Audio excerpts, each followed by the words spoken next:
Hey everyone, and welcome back to this class, the NumPy stack in Python.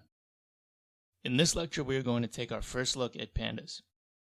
Pandas is a lot like R, so if you're coming from an R background, you'll be very comfortable with pandas.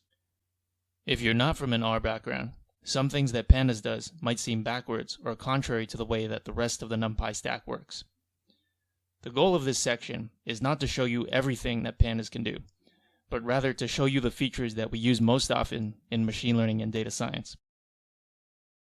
A lot of the time, all we need to do is load the data and then immediately convert it into a NumPy matrix. So the full list of features is not really necessary, and it's also easy to forget since you won't use it often.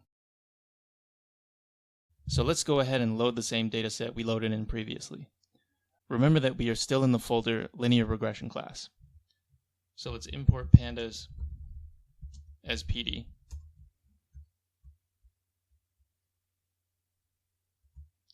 And now let's use the pandas method. So the method is called readCSV. We pass in the CSV file name. And we want to set header equals none.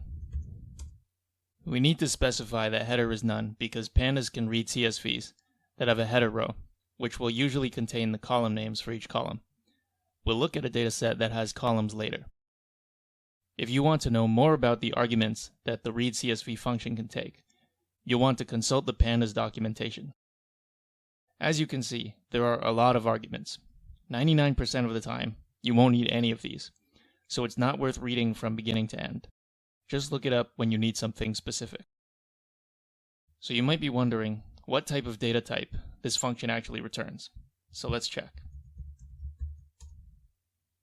We see that it's a data frame. This is a new object we haven't encountered before.